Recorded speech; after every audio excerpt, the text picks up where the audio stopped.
IPL 2026 season అత్యంత కీలక ఘట్టానికి చేరుకుంది. గుజరాత్ టైటాన్స్ వర్సెస్ ఆర్సీబీ మధ్య జరిగిన క్వాలిఫైయర్ 1 పోరులో దుమ్ము రేపింది ఆర్సీబీ.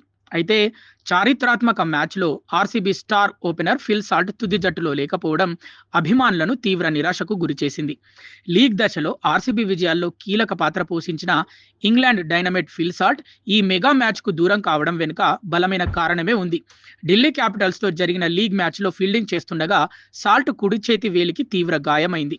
దీంతో అతడు టోర్నీ మధ్యలోనే చికిత్స కోసం స్వదేశానికి వెళ్లవలసి వచ్చింది.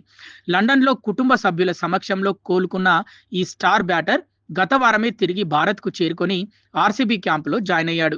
సాల్ట్ రాకతో అతడు క్వాలిఫైయర్ 1 ఆడటం ఖాయమని అందరూ భావించారు. కానీ మ్యాచ్కు ముందు టాస్ సమయంలో కెప్టెన్ రజత్ పాటిదార్ అసలు విషయం వెల్లడించాడు.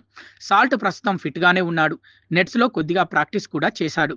కానీ వైద్య బృందం ఇంకా అతడిని నిశితంగా గమనిస్తోంది. పిచ్ పరిస్థితులు, భవిష్యత్తు మ్యాచ్లను దృష్టిలో ఉంచుకునే ఈ నిర్ణయం తీసుకున్నాం అని పాటిదార్ స్పష్టం చేశాడు. వేలిగాయం పూర్తిగా మానకపోవడంతో ఆర్సీబీ మేనేజ్మెంట్ ఎలాంటి రిస్క్ తీసుకోకూడదనే వ్యూహాత్మక నిర్ణయంతోనే అతడిని పక్కన పెట్టినట్లు తెలుస్తోంది. అయితే ఫిల్ సాల్ట్ లేని లోటు తెలియకుండా చేస్తున్న వెంకటేష్ అయ్యర్ ఉండటంతో సాల్ట్ని మర్చిపోయారు. కానీ ఫైనల్ లాంటి సీరియస్ మ్యాచ్లో ఫిల్ సాల్ట్ అవసరం ఉంది అని అతన్ని జట్టులోకి తీసుకోవాలని ఫ్యాన్స్ కంగారు పడుతున్నారు.